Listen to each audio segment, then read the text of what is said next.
बाळूमामाच्या नावानं चांगलं मी इकडं पोळीचा बुकना पाडायला चालू केलं. आईला म्हणलं आपली परडी होऊन किती दिवस झालं आणि तू अजून पुरणपोळ्या करते. आई म्हणली शेवटचीच होती आणि ती पण तुझ्यासाठी केली. आई तर जेवत्या ताटावरूनच उठून गेली. मसालावाला बाबा आला होता. मी निघालो तिकडं पाणी आणायला. लका जेवत्या ताटावरून मसाले घ्यायला गेली म्हणजे काय जोके काय. गाडीपाशी तर कोणच नव्हतं, फक्त आई होती. जेवत्या ताटावरून फक्त हे 2 मसाले घेण्यासाठी आली होती. एक खडा मसाला आणि एक पाणीपुरीच्या पुऱ्या. काही लोक दुकान बांधायला एवढा खर्च करतात, पण ह्या बाबांनी बरोबर डोकं चालवले. जिकडं गाडी जाणार तिकडं मटेरियल जाणार. मला म्हणलं तुमच्यापाशी थांबू दिणार नाही, घरातलं पाणी संपले तेवढं पाणी घेऊन येतो.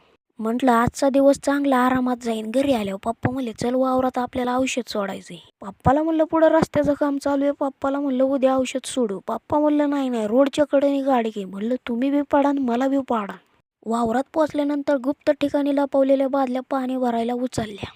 पप्पा म्हणले काय ड्रीपचे बळ बुजल्यात, मी तेवढी ओपन करतो, नाहीतर औषध उद्या सोडू. मी म्हणलं नाही नाही नाही आजच्यालाच औषध सोडायचं, आता काय नाही. माझं चाललं होतं इकडं ड्रीपच्या पाईपाची बोळं मोकळं करायचं काम. मग पप्पा काय आपल्याला मदत करणार. मग मी ड्रीपच्या पाईपाचा कॉक चालू केला आणि पाण्याच्या बादल्या भरायला चालू केलं. दोन्ही बादल्या अर्धवट भरून घेतल्या आणि ह्या बादलीने पूर्ण बादल्या भरायला चालू केलं. ड्रीपच्या पाईपाला काय पूर्ण बादल्या भरू शकल्या नाही. पप्पांचं अजून बोळं मोकळं करायचंच काम चाललं होतं. पप्पांनी कधी एवढा बारकाईने अभ्यास नसून केला, तेवढं बारकाईने ते ड्रीपच्या पाईपाची बोळं मोकळं करत होतं. पाण्याच्या दोन्ही बादल्या भरून झाल्यानंतर औषध कालवण्यासाठी हा जार भरून घेतला, कारण का ह्याच्यात औषध कालवायचं होतं आणि त्या 2 बादल्या आहे का नाही त्या पंपात ओतायच्या होत्या.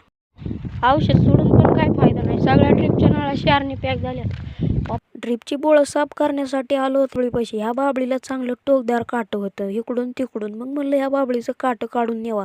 घरी पिन आणायला जायचं म्हणलं तेवढ्यात बोळं साफ करून होते. मी तर डायरेक्ट बाबळीचं अनलिमिटेडच काटं घेतलं. म्हणलं काट्याचं पुढचं तुटलं का नाही परत काटा आणायला यायला लागेल, त्याच्यामुळे डायरेक्ट अख्खी काट्याची फांदीच घेतली.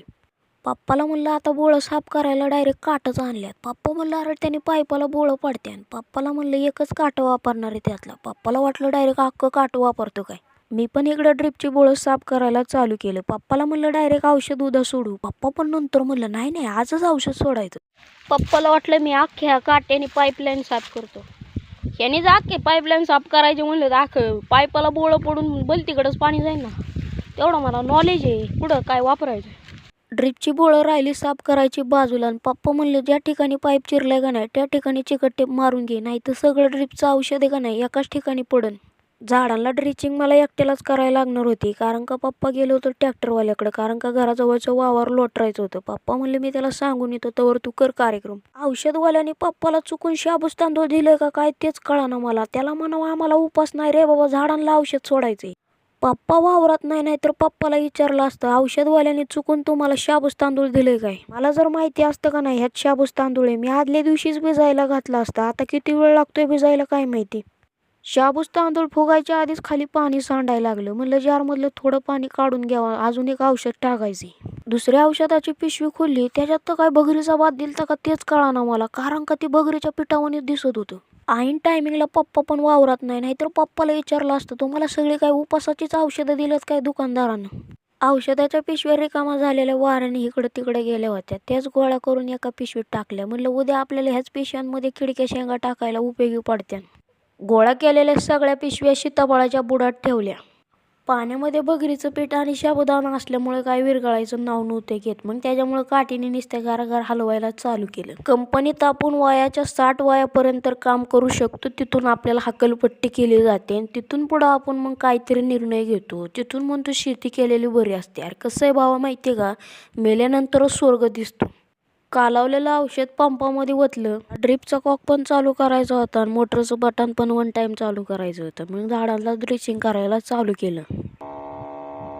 साबुदाणा आणि बगरीच्या पिठाचा ढिकूळ झाल्यामुळं काय विरघळायचं नावच नव्हतं घेत. मग हातानेच फोडायला चालू केलं. गेल्यावर झाडांना ड्रिचिंग करताना ह्या पाईप निघून पडला आणि सगळं औषध डोळ्यात गेलं. दरवेळी झाडांना ड्रिचिंग करताना ह्या मुंग्या बरं कशा कुठून निघतात तेच कळत नाही मला. झाडांना ड्रिचिंग करून झाल्यानंतर पाईपाचं दांडकं जोडून टाकलं आणि पंपाला फिट केलं. रिकामा झालेल्या पाण्याच्या बादल्या एकात एक घातल्या. पप्पा जाताना सांगून गेलं होतं औषध सोडून झाल्यानंतर 15 मिनटं पाणी ठेव. मग आता मी निघालो होतो डायरेक्ट सीताफळाच्या झाडापाशी. ज्या ठिकाणावरून पाण्याच्या बादल्या घेतल्या होत्या परत त्याच ठिकाणी पाण्याच्या बादल्या ठेवल्या. 15 मिनटं झाल्यानंतर पाण्याची मोटार बंद केली आणि लाईट कमी जास्त झाल्यानंतर काय घोटाळा नाही व्हावा म्हणून मोटरचं फ्यूज काढून ठेवलं. पप्पा म्हणले संध्याकाळी येताना मला न्यायला नको येऊ, तेवढा फक्त पंप तुझ्याबरोबर घेऊन जा. मग मी निघालो घरी पंप घेऊन. घरी आल्यानंतर कपडे चेंज केले ना आम्ही सगळेजण जेवायला बसलो होतो. जेवायला केलं होतं मेथीची भाजी आणि वांग्याचं भरीत. मी इकडं मेथीच्या भाजीचा आणि वांग्याच्या भरताचा बुकना पाडायला चालू केलं. आईने इकडं गरमागरम मसाले भात केला होता. मग मसाले भाताचा पण बुकना पाडायला चालू केलं. गाजर आणून 7-8 दिवस झालं ना आजच्याला आईने गाजरं खिसायला घेतल्यात. म्हणजे आजच्याला गाजराचा हलवाचा बेत दिसतोय. सकाळी आणि संध्याकाळी चहा पिलं नाही का नाही असं वाटतं काहीतरी मिसच झालंय आयुष्यातलं. आई गेली होती दुधाची पिशवी दुकानात आणायला. म्हणले मी येस्तोवर गाजराचा हलवा खाली वर कर, नाहीतर खाली करापला का नाही तुला ना मला न घाल कुत्र्याला होईन. आईने दुधाचा अभिषेक हलव्यावरती केला आणि रपारप हलवायला चालू केलं. आणि बनून झाल्यानंतर हलवा मला म्हणली टेस्ट करून सांग कसा झालाय.